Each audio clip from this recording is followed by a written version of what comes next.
espírita, sem procurar o sentido íntimo dos fatos, cuja existência verificam, contentando-se, para qualquer explicação, com falar de desdobramento psíquico, de subconsciência, de leitura de pensamento e de clarividência, apenas fazem jogo de palavras.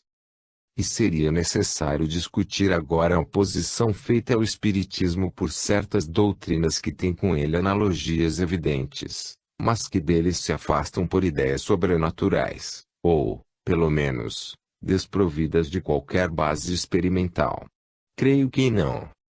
As teorias ocultistas, a doutrina de Swedenborg, a teosofia, etc., parece-me constituírem uma espécie de transição entre o caráter religioso do antigo espiritualismo e o caráter científico que revestirá, a partir de hoje, o estudo da alma. Por outro lado, é de recear que o espírito humano não demore muito tempo a desembaraçar-se do misticismo e a substituir definitivamente as crenças sobrenaturais pela convicção racional.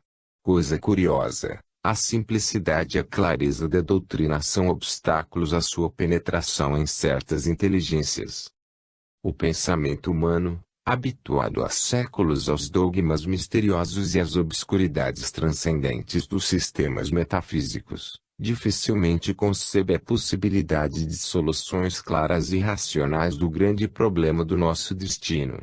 Depois de haver adormecido longos séculos ao som do credo absurdo, a humanidade, ao despertar, vacila e murmura instintivamente. Non credo que é non absurdum. Provas indiretas. O Espiritismo encontra uma prova indireta de apoio à sua doutrina no acordo possível e fácil com todas as ciências e na explicação simples que vem dar de muitos fatos que permanecem obscuros no domínio delas. Com as ciências naturais, o acordo é absoluto. O transformismo, em abono do qual se acumulam diariamente as provas e que já não tem adversários entre os homens verdadeiramente cultos e inteligentes, da teoria da evolução anímica, inseparável da evolução orgânica, uma verossimilhança indiscutível. E mais, impõe os espiritualistas a aceitação desta evolução da alma. A natureza nunca dá saltos, quer no campo material, quer no campo psíquico. Pelo contrário, apresenta nos dois lados o espetáculo de transições insensíveis, desde as formas inferiores da vida e da inteligência, às formas superiores e elevadas. De modo que é preciso insistir sempre neste ponto. A doutrina da evolução anímica suprime todas as objeções aparentes feitas ao espiritualismo pelas grandes descobertas das ciências naturais, objeção baseada na semelhança orgânica e fisiológica dos animais e na descendência animal do homem, objeção baseada na correlação estreita entre o desenvolvimento dos centros nervosos e a extensão da consciência. Objeção baseada na impossibilidade de conceber o espírito e a matéria, como coisas isoladas e distintas. Por outro lado, a noção de evolução psíquica explica muito bem a conservação dos progressos orgânicos, que, seleção natural não nos explicava suficientemente.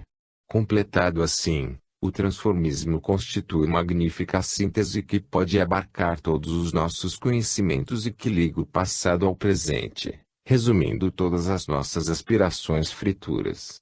E, singular coincidência, o transformismo e o espiritismo apareceram na mesma época.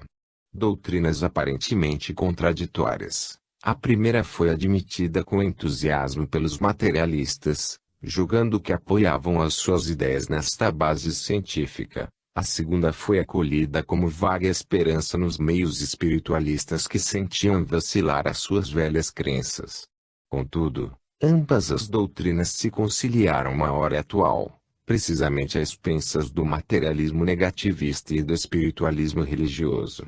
Ao ensinar que a evolução se não faz exclusivamente na Terra, mas também numa série de mundos abertos à nossa atividade, o Espiritismo está de acordo com a astronomia, que nos prova a insignificância do nosso planeta no universo e nos apresenta a hipótese verossímil da pluralidade dos mundos habitados. De acordo também com os dados da física e da química, a doutrina espírita faz-nos entrever a unidade de matéria e a unidade de força. A grande descoberta da matéria radiante permite, aliás, a compreensão fácil da constituição do corpo astral.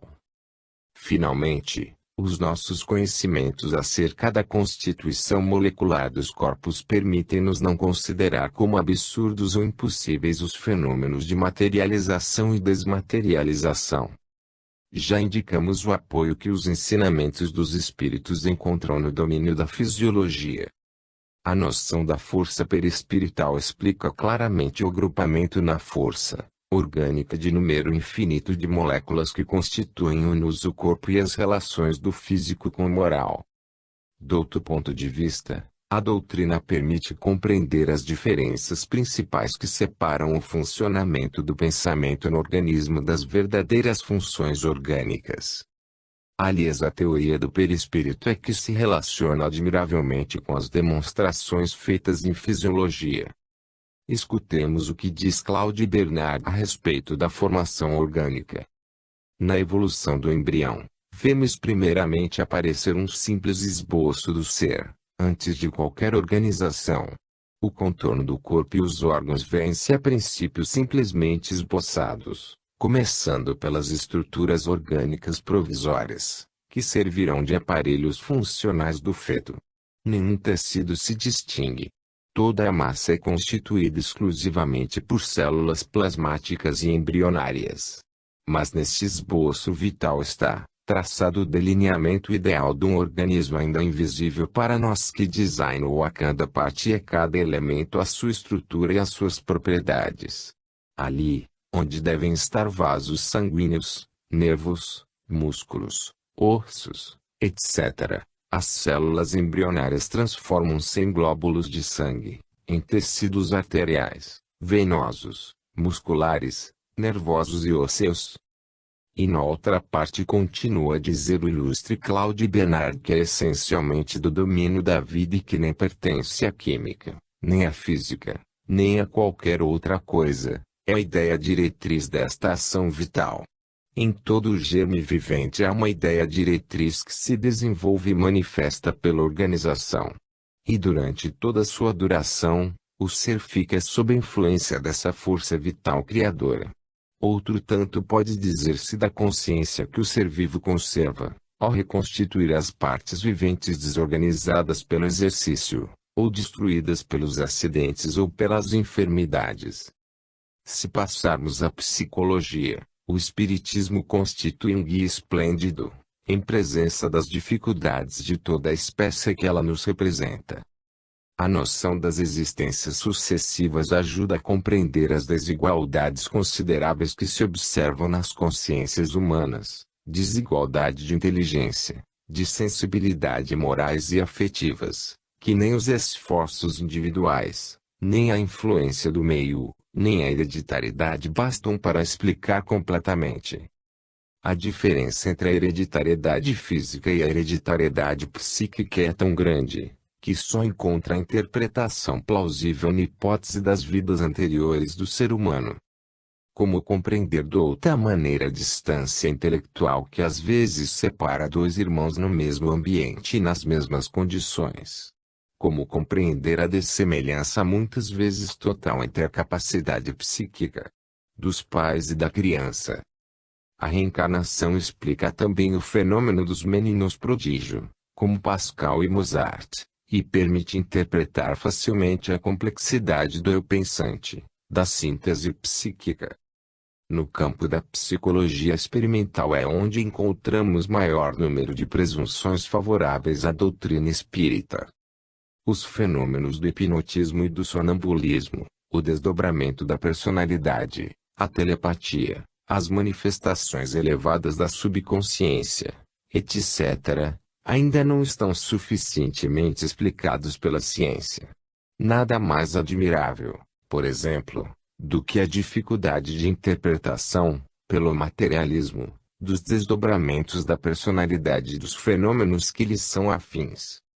Assim, se realizar a observação do Dr. Azon Félida, ver-se-á autor invocar sucessivamente o funcionamento independente dos dois lóbulos cerebrais, o que, aliás, não se aplica às personalidades múltiplas, o sonambulismo total, o simples fenômeno de vasodilatação ou de vasoconstrição na circulação do cérebro, e, por último, teremos de gritar com desânimo.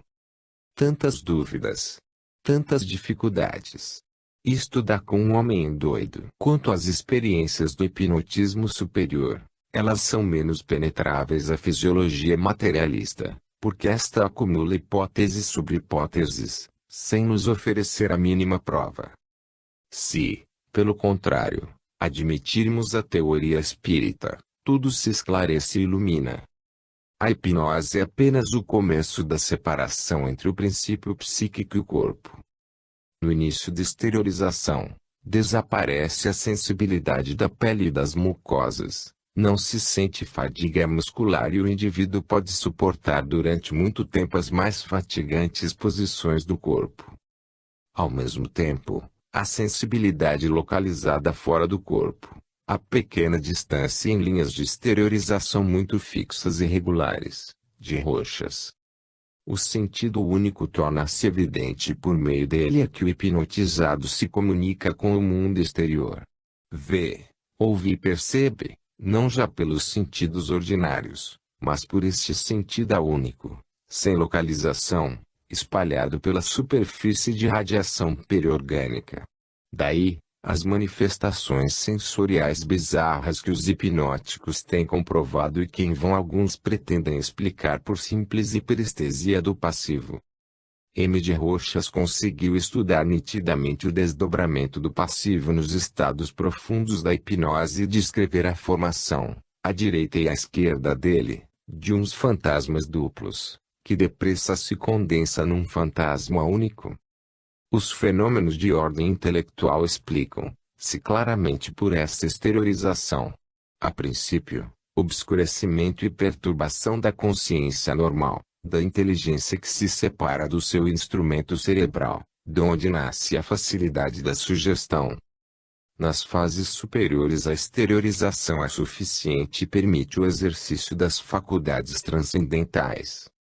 Então, já não há cérebro para a percepção ou para o pensamento, mas a percepção e o pensamento podem ser exercidos por todo o organismo do indivíduo.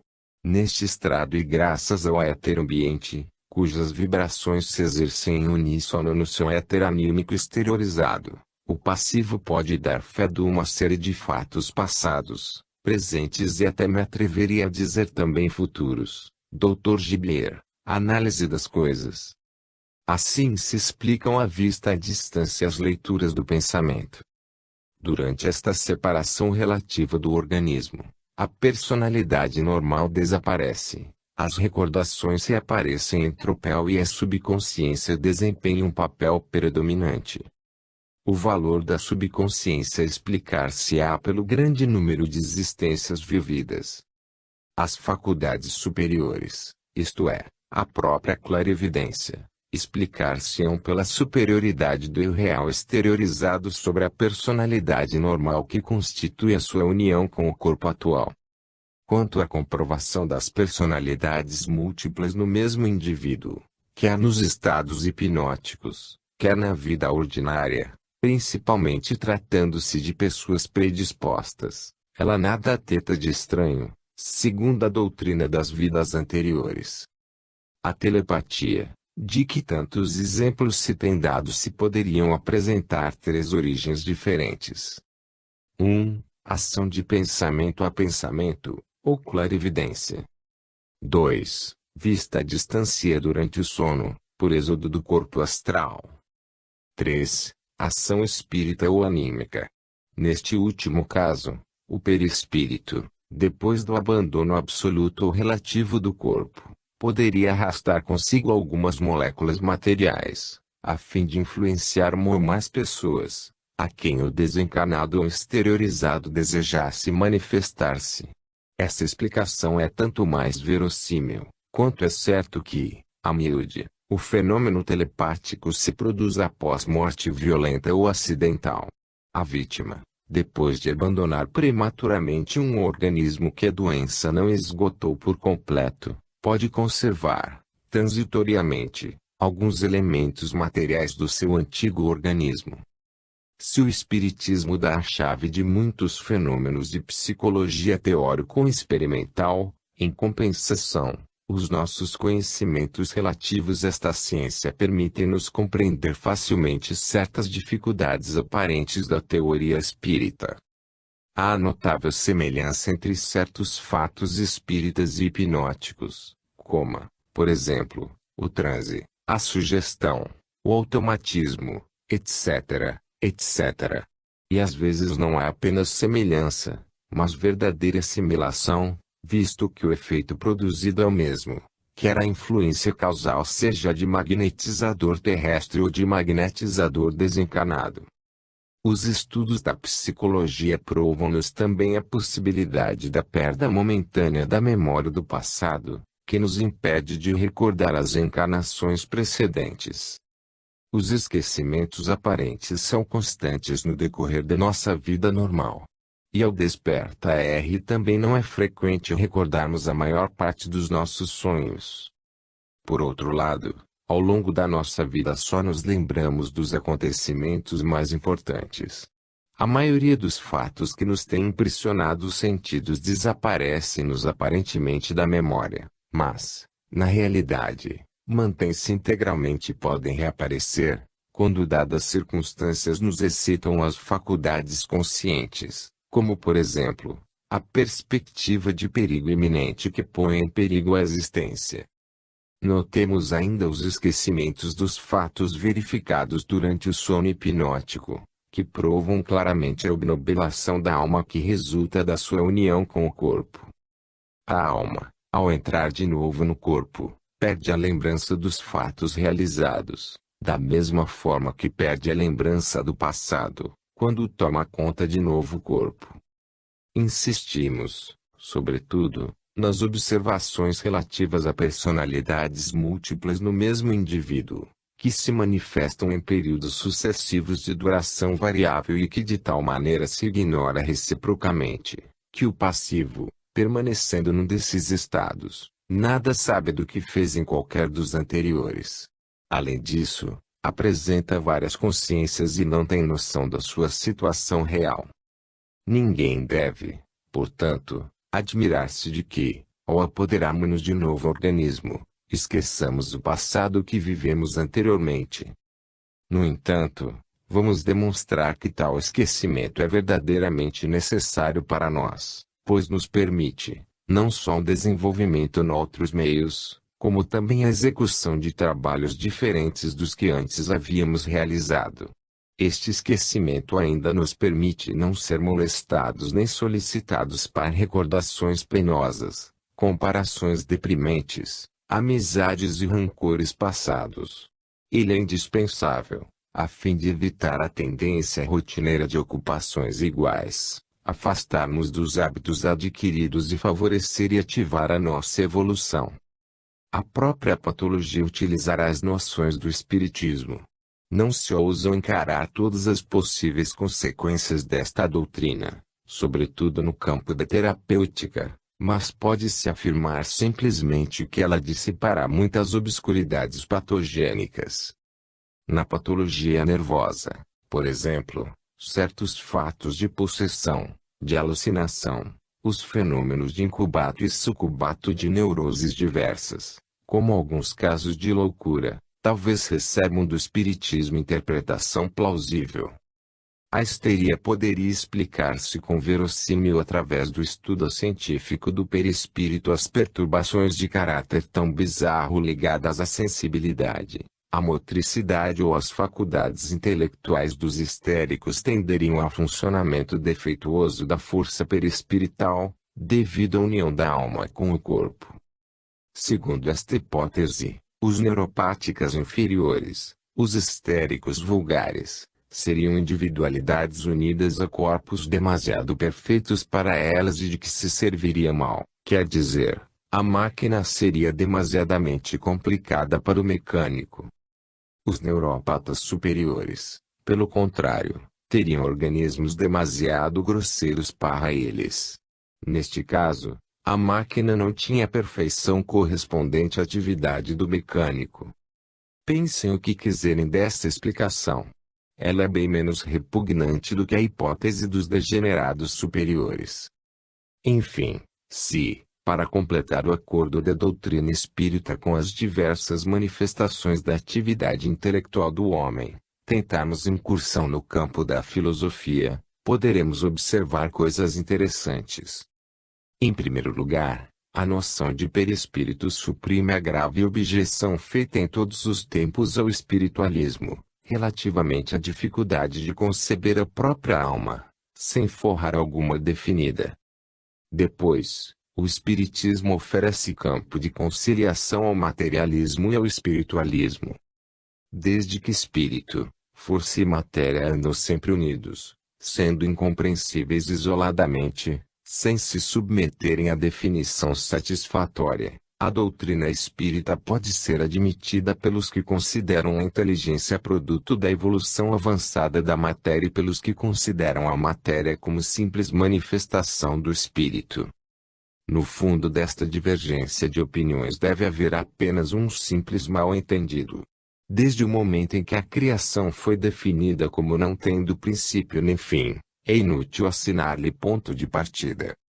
Poderíamos, no seu conjunto, figurá-la como um ciclo que a potência criadora, seja ela qual for, percorre eternamente. O espírito é um máximo de espírito, teremos que imaginá-lo em qualquer ponto da trajetória, e no ponto diametralmente oposto, a matéria ou o máximo de matéria. Por sua vez, a força estará no espaço intermediário. Deste modo, as criações far-se-ão por passagens ao infinito, de um ou outro ponto desta trajetória. Quer dizer, do espírito à matéria, depois, da matéria ao espírito, depois, novamente do espírito à matéria e assim por diante. Noutros termos, as criações serão séries perpétuas de involução e evolução. Espírito, força e matéria, seriam, pois, as fases sucessivas da unidade criadora, os elementos analíticos essenciais da síntese absoluta. E o processo da criação encontrar nas partes, como no todo, tanto no microcosmo, como no macrocosmo, as fases sucessivas de encarnação e desencarnação dos seres viventes representam, pois, alternativas involutivas e evolutivas. Para terminar, diremos que os pontos principais da doutrina espírita se encontram nitidamente em muitos sistemas filosóficos contemporâneos. A grande hipótese do transformismo impõe-se mais ou menos a todos os pensadores e é muito curioso observar os esforços que se fazem em todos os campos para conciliar as velhas doutrinas espiritualistas como o evolucionismo. No domínio religioso, teólogos eminentes se esforçam para pôr de acordo as tradições bíblicas com as ciências naturais. Esquecem cada vez mais os anatemas do sílabus, evitam falar do inferno e das penas eternas e não se pronunciam acerca da doutrina da pluralidade dos mundos habitados. Pode-se entrever o momento em que o Papa infalível decretará a crença na multiplicidade de existências e colocará o paraíso e o inferno no rio extremo da série das vidas sucessivas. O exemplo dado por raros teólogos é bem ultrapassado pelos católicos que passam as suas crenças pela fieira do raciocínio. Podeis reafirmar que o dogma puro já não é aceito em toda a sua plenitude, nem sequer pelas pessoas mais crentes. Um exemplo evidente desse estado de espírito está no notável discurso pronunciado na Academia de Lyon, na sessão de 9 de julho de 1895, pelo Sr. Isidoro Gilardin, conselheiro decano do Supremo Tribunal. O orador, publicamente ligado ao catolicismo, chega a fazer tais concessões à ciência, que transforma inteiramente uma religião que nos habituáramos a considerar imutável. Eis algumas linhas deste interessante discurso. Temos de admitir que a passagem desta vida para uma vida supraterrestre só poderá verificar-se pela evolução, isto é, pelo desenvolvimento natural do ser e que deve operar-se, não em virtude de milagres individuais, mas em virtude das leis gerais estabelecidas por Deus. O método que nos deveria conduzir à contínua concepção racional da vida futura tem de fundar-se na observação de todos os fenômenos, quer físicos, quer psíquicos. Mais adiante, Gilardin admite o corpo psíquico, as transformações progressivas da alma e até a reencarnação. Como se vê, são os principais elementos do espiritismo que, entretanto, o sábio Leones parece não ter nomeado no seu discurso. Além disso, Gilardin afasta-se deles em certos pontos, negando, por exemplo, a passagem dos animais ao homem, como faz a tradição católica. A doutrina espírita encontra-se quase integralmente em certos sistemas estabelecidos a priori e de simples intuição, a saber, na palingenesia filosófica, de Charles Bonnet, e na Terra e Céu, de Jean Reynaud. Elementos importantes de espiritismo descobrem também na Filosofara, de Henri Martin, Flammarion e na de Pisani, Pluralidade das Existências da Alma. Também não é difícil encontrar algumas destas ideias em grande número de sistemas filosóficos antigos e modernos. O monismo de Haeckel. O monismo, tal como foi concebido por Haeckel, concorda admiravelmente com a doutrina espírita, na qual tem o seu complemento natural. A noção de evolução anímica, junta com acento circunflexo noção da evolução orgânica e ao conhecimento da unidade panteísta, explica tudo, abarca tudo, sintetiza tudo. É pena ver se Haeckel, depois de ter exposto as suas ideias grandiosas, negar a possibilidade da sobrevivência, sem ter em conta os estudos da psicologia experimental. Para reforçarem as suas ideias, escrevem esta frase: não podemos de maneira alguma separar a alma individual do cérebro, da mesma forma que o movimento voluntário dos nossos braços não pode ser separado da contração dos músculos. Ora, os fenômenos de exteriorização tão cientificamente estabelecidos, de Rochas, assim como os nossos conhecimentos de fisiologia e antropologia, mostram a possibilidade desta separação, mesmo durante a vida. Um espírito vivo e material, acrescenta Haeckel, é tão inconcebível, como matéria sem espírito e sem vida. É verdade, mas isso é precisamente um dos princípios fundamentais do espiritualismo moderno. Na seguinte passagem, o grande pensador oferece-nos, por si próprio, argumentos contra a teoria do nada. É frequente combaterem o nosso monismo, dizendo que nega, absolutamente a imortalidade. Todavia, isso não é verdade. O universo, no seu conjunto, é imortal. E do mesmo modo é que é impossível que a mais ínfima partícula de matéria ou de força pereça jamais no universo, também é improvável que o mesmo suceda nos átomos do nosso cérebro, ou nas forças do nosso espírito. Não existe, pois, qualquer prova de que essas forças não continuem a existir, após a destruição do nosso corpo, como forças individualizadas, e os fenômenos espíritas parecem provar que subsistem, realmente, intactas. O sistema de Herbert Spencer oferece igualmente muitas aproximações dignas de nota. Este filósofo admite que o mundo é a totalidade das manifestações da força e que a lei universal é que está submetida à lei da evolução. A felicidade universal será o resultado definitivo da evolução. Spencer, por outro lado, opõe-se à distinção entre materialismo e espiritualismo. Para ele, matéria e espírito são as manifestações da força única, que os contém a ambos. Na filosofia de Hegel, encontram-se claramente as ideias de evolução e involução. O absoluto, que é apenas um ideal puro, sem realidade, desenvolve-se para chegar à plena consciência de si mesmo. Isto dá origem à evolução, a que Hegel chama o devenir, tornar a ser.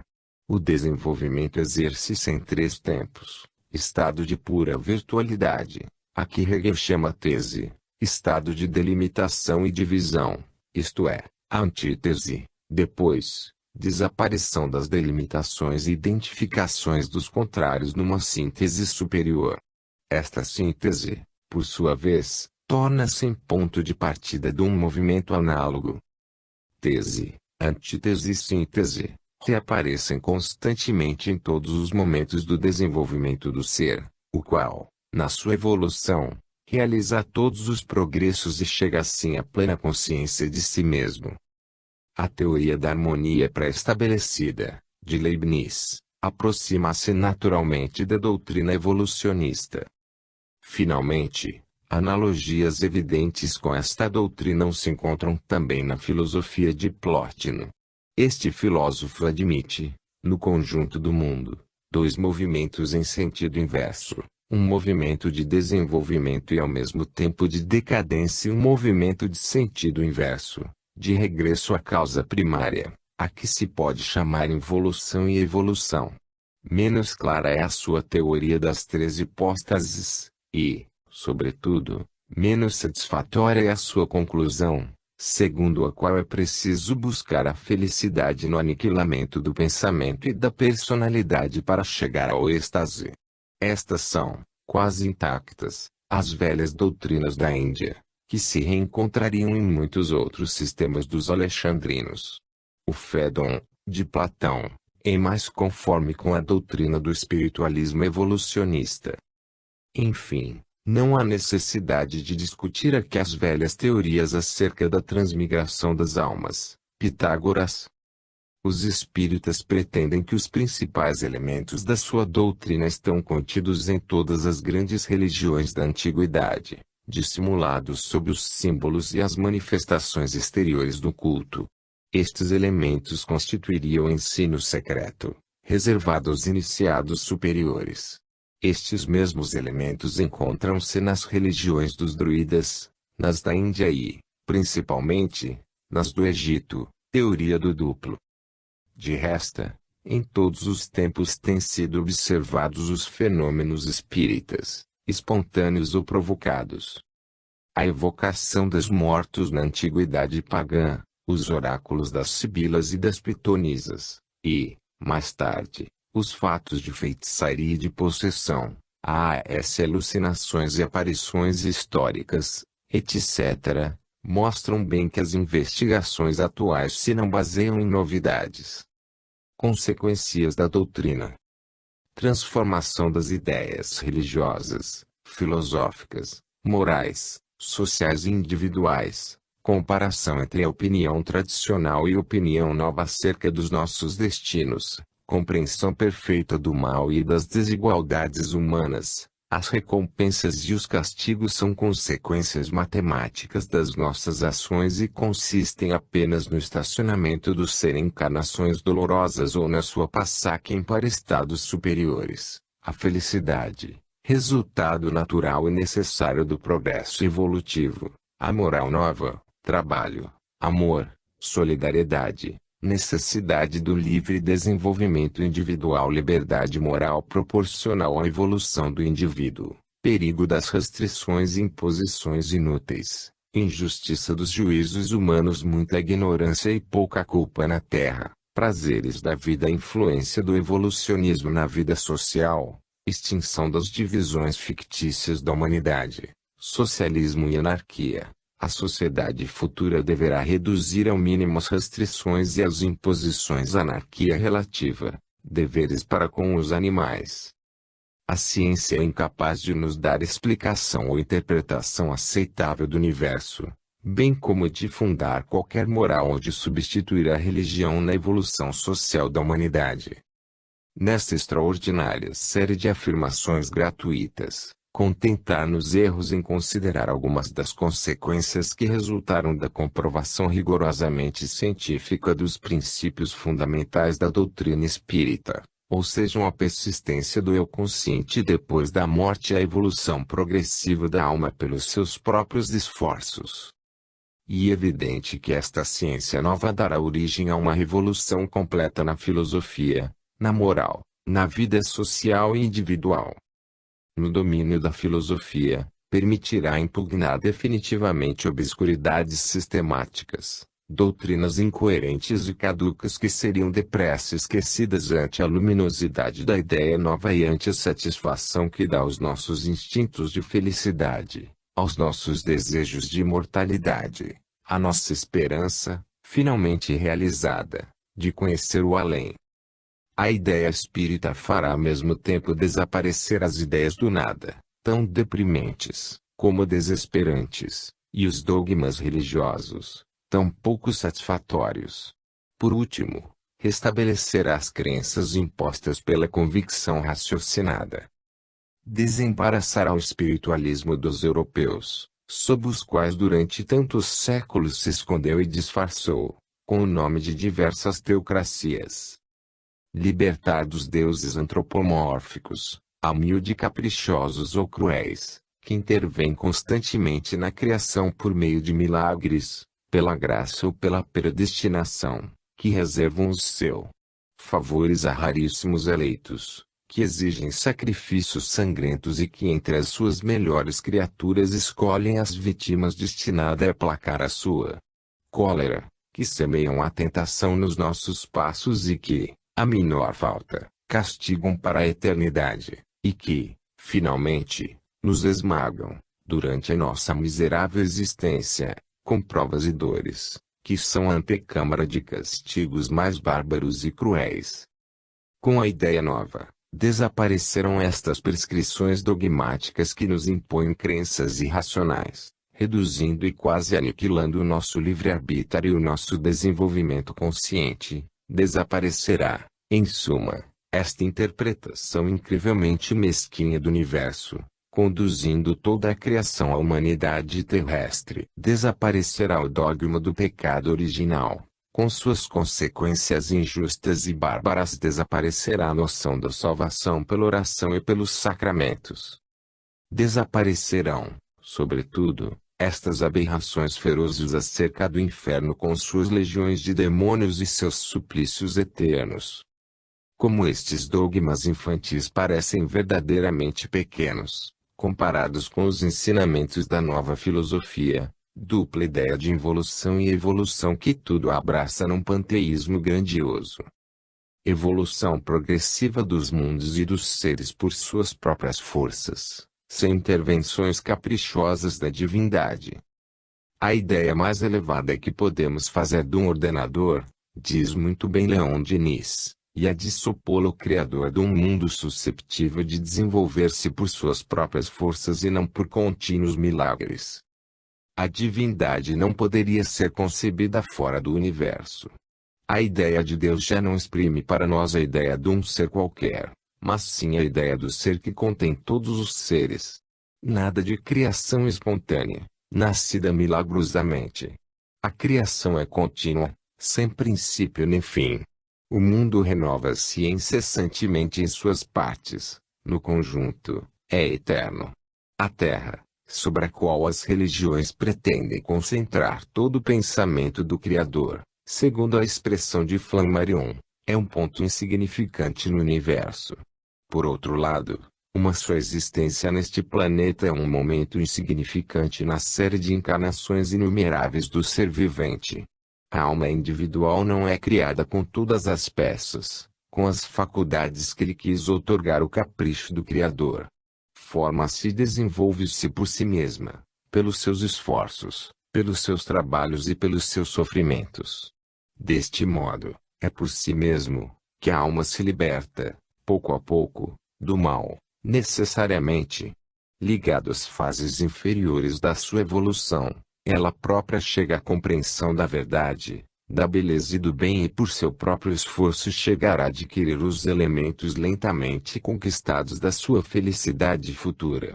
Daqui resulta a compreensão perfeita da S desigualdades humanas e a solução completa do problema mal, duas condições da vida terrestre que dificilmente se conciliam com a noção de uma providência ativa. As desigualdades humanas, do ponto de vista da inteligência, da consciência e do coração, desigualdades que nem a hereditariedade, nem a influência do meio explicam suficientemente, têm fácil explicação na diferença evolutiva dos seres. A pluralidade das existências é a única coisa que pode explicar a diversidade dos caracteres, a variedade das aptidões, a desproporção das qualidades morais, numa palavra, todas as desigualdades que nos ferem a atenção. Sem a lei da reencarnação, seria a iniquidade que governaria o mundo. A explicação do mal não é menos satisfatória.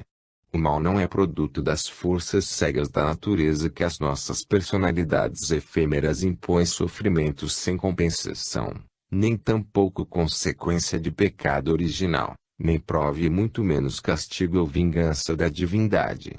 O mal é simplesmente a medida da inferioridade dos mundos e a condição necessária ao aperfeiçoamento. O mal é o grande aguilhão da atividade dos seres e necessário para que se não imobilizem no seu estado presente. Mesmo na humanidade adiantada, a dor física e moral desempenha papel importante. A dor impõe o trabalho e impede que nos detenhamos muito tempo nos prazeres inferiores. Alguns privilegiados da existência poderão perder vidas inteiras na ociosidade, mas, tarde ou cedo, receberão o aviso do mal, que os obrigará a caminhar e a sofrer. A enfermidade, uma grande tristeza, a dor, enfim, sob qualquer dos seus múltiplos aspectos, faz-lhes a compreender a inatividade dos prazeres materiais, lamentar o tempo perdido e lhes dará a ideia mais alta da vida e o desejo da verdadeira felicidade. Em virtude das condições evolutivas, o mal é inevitável. Os seus próprios excessos, as grandes catástrofes e as infelicidades imerecidas, são a consequência do livre desenvolvimento dos mundos por suas próprias forças e não se deveriam atribuir à divindade. O mal diminui cada vez mais, devido aos progressos da evolução. A história da Terra, desde os tempos mais remotos até os nossos dias, é disso prova evidente. E nesta nova interpretação do universo não há lugar para as ideias de paraíso ou de inferno. Os castigos e as recompensas vêm de nós mesmos e são as consequências naturais e obrigatórias de nossas faltas ou de nossos esforços. A vida natural, diz Leon Denis, é a consequência direta, inevitável, de nossas vidas passadas, como a nossa vida futura será resultante das nossas ações presentes. Somos apenas o que fizemos de nós próprios ao longo da nossa vida. Assim, devemos repelir de uma vez para sempre o terrível pesadelo dos castigos eternos. A sanção das nossas faltas será simplesmente o estacionamento em encarnações sucessivas inferiores, segundo as condições que resultem, matematicamente, para cada existência, das existências vividas. A recompensa e a compensação que devemos esperar dos nossos esforços, isto é, a recompensa das nossas virtudes, das nossas dores, dos nossos trabalhos, será a passagem para reencarnações superiores, e esta recompensa resultará das leis evolutivas e não de julgamento divino.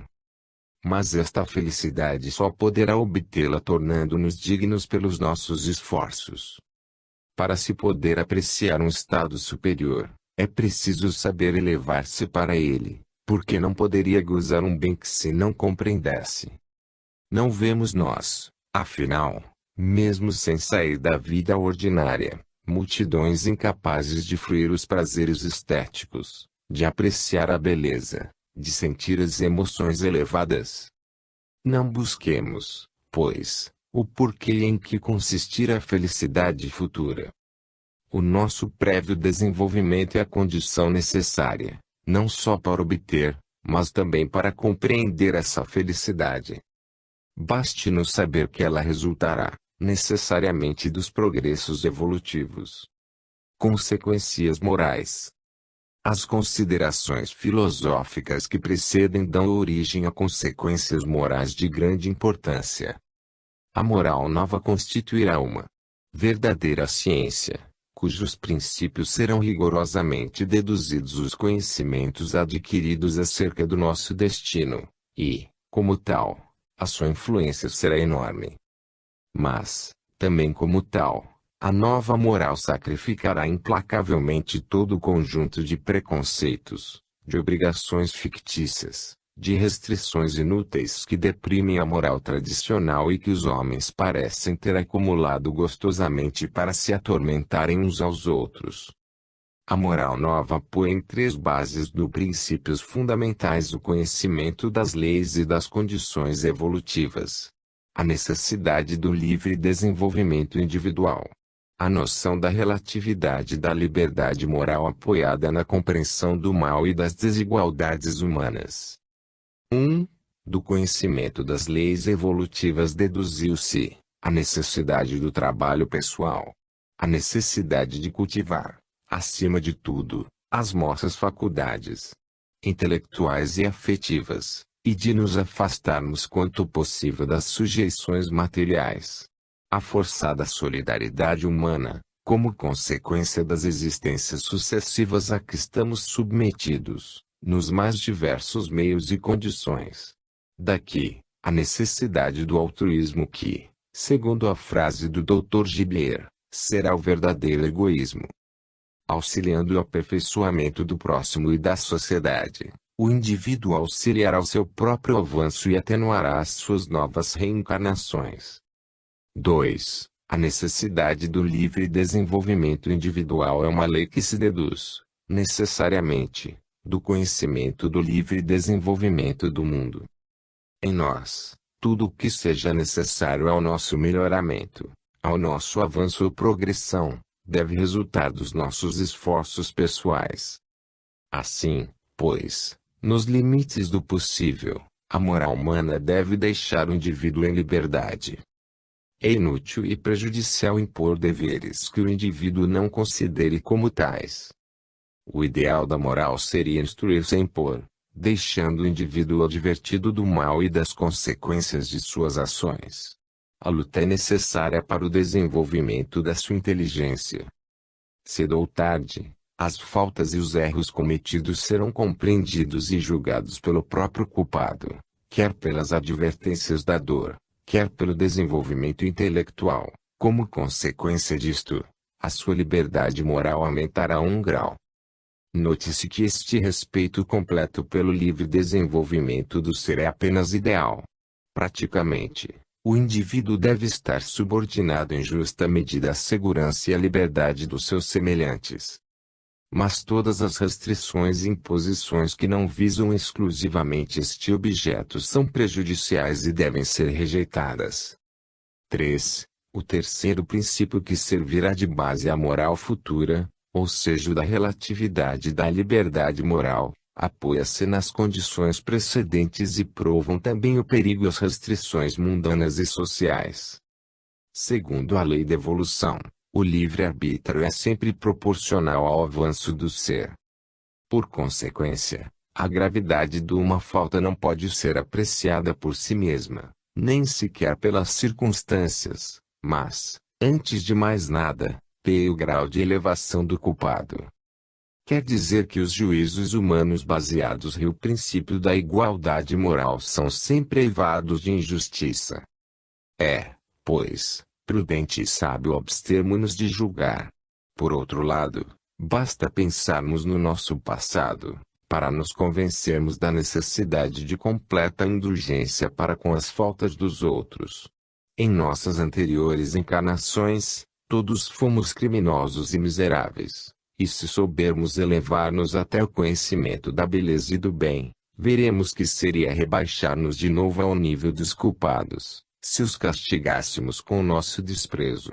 As faltas e os crimes, as consequências do vício, as manifestações da maldade e do egoísmo, do ódio, do ciúme e da inveja, do espírito de vingança, de todos os baixos sentimentos, enfim, que constituem a desgraça da humanidade, considerar o ser elevado como produtos inevitáveis no estado inferior, pois sabe que no mundo há muita menos culpabilidade do que ignorância. Por isso, o ser verdadeiramente superior buscará instruir os culpados e prevenir as suas más ações. Mas jamais se rebaixará a castigar e a vingar-se. Sabe que os castigos inventados pelos homens são inúteis para o melhoramento do culpado e que as más ações levam em si mesmas a sanção. O alcance destes princípios verifica-se na atividade humana. Ao contrário da moral clássica, a moral evolucionista será sobretudo positiva e reduzirá ao mínimo o número e a importância das restrições, o número e a importância dos deveres. Na vida individual, a moral nova aconselhará, primeiro o trabalho intelectual e o cultivo de nossas faculdades emotivas e afetivas. Podemos desenvolver-nos em qualquer dos ramos da atividade psíquica, o que importa é aumentar a nossa capacidade intelectual e não conhecer muitas coisas. O que se aprende é menos importante em si, do que pelo exercício intelectual que nos facilita a ampliação dos nossos conhecimentos sucessivos. É, pois, inútil querer, numa única existência terrestre, atingir demasiados conhecimentos. Evitando sempre especializações estreitas, deveremos cultivar as nossas disposições inatas e adquirir os maiores conhecimentos neste sentido. Esta é a melhor regra, tanto para a sociedade, como para nós próprios. Ao mesmo tempo em que trabalha para si, mercê da lei do altruísmo, imposta, como vimos, pela noção das vidas sucessivas, o indivíduo tem de trabalhar para o aperfeiçoamento dos seus semelhantes. Fará o bem, sem cuidar do resultado imediato, nem do reconhecimento que lhe for devido pelas suas boas ações, cuja recompensa nunca exigirá. Desprezará as injúrias pessoais e esforçar-se-á por repelir todo sentimento de ódio e de inveja. Nunca se vingará. Souberá desculpar e compreender nos outros os vícios e defeitos que ele não tenha, e, na medida do possível, evitará julgar. O ser deverá, pois, trabalhar e dar provas aí bondade ativa para com os semelhantes, amando-os e auxiliando. E nada fará, já se vê, que possa redundar em prejuízo deles.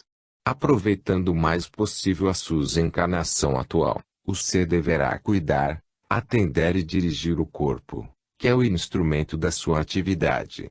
Evitará, portanto, os excessos de fadiga, e os gritos inúteis e o suicídio. O ser não deverá repelir jamais os prazeres da existência terrestre, nem os deve considerar como pecados.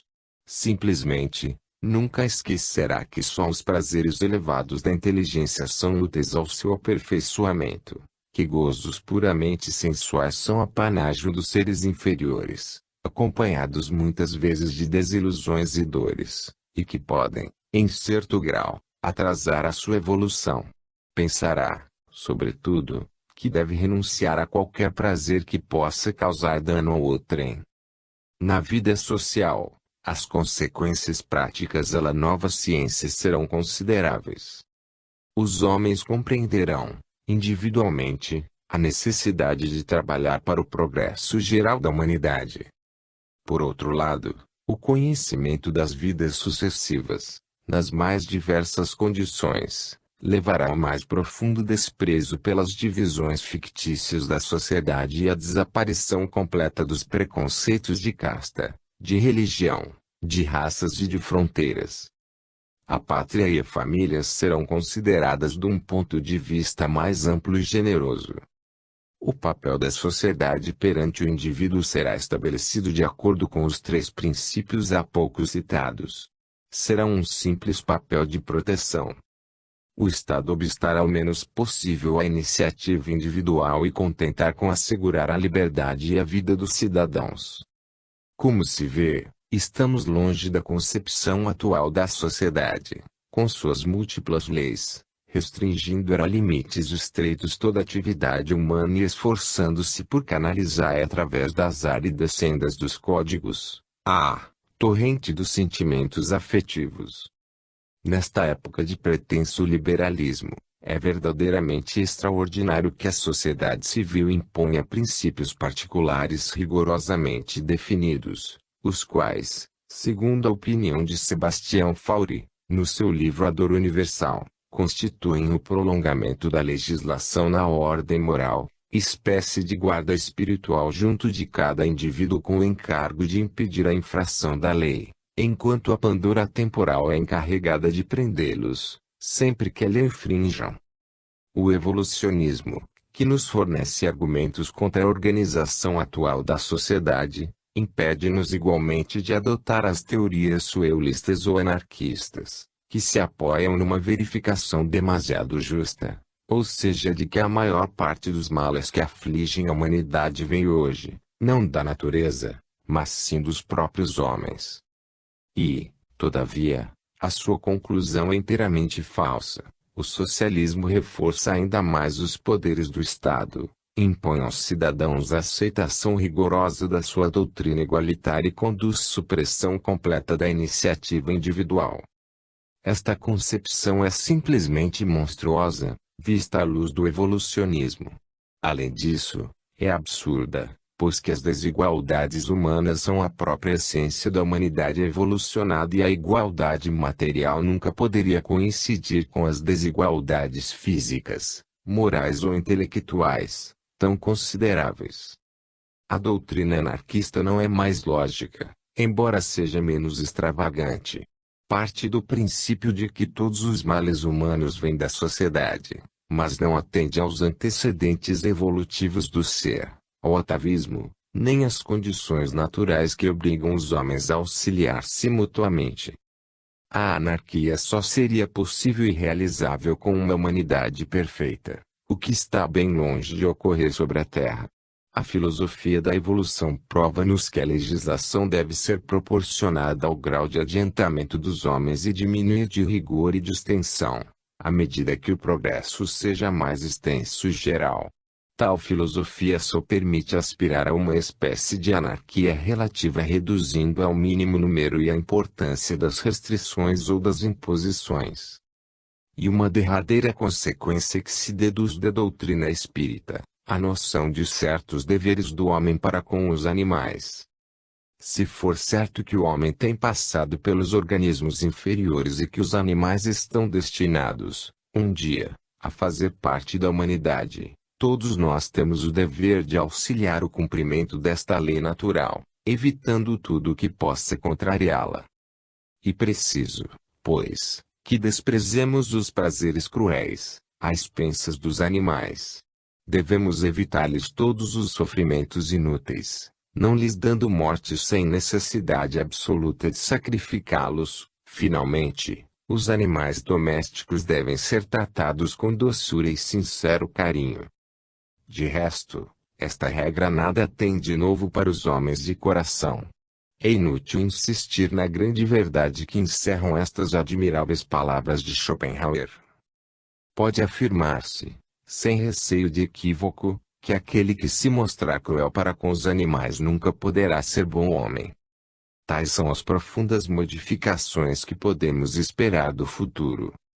Mas este futuro, doloroso e confessá-lo, não está próximo. Seria loucura esperar mudança brusca na vida das sociedades ou dos indivíduos. As grandes transformações hão de fazer-se com a ajuda do tempo, por isso é que, fiel à lei da evolução e apoiada em bases científicas, a ideia nova não pode ter o aspecto intolerante das religiões.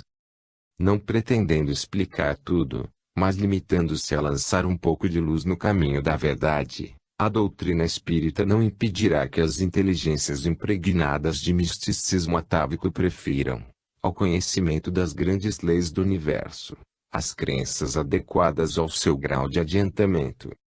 Cada um, diz Renan nos seus ensaios de moral e de crítica, constrói a fé à sua medida. Defender um dogma é provar que se tem necessidade dele. O medo de um Deus polícia a crença nas penas eternas, ainda hoje revelam a bitola de muitas consciências, e estes preconceitos eram difíceis de distinguir bruscamente. Em compensação, a ideia nova impor-se-á imediatamente a muitas inteligências elevadas que se ligaram cegamente às velhas religiões, em virtude da repugnância que lhes inspira o materialismo. Mas ela será acolhida com entusiasmo por almas eleitas que se dizem e até se julgam materialistas, por desdenharem dos dogmas religiosos.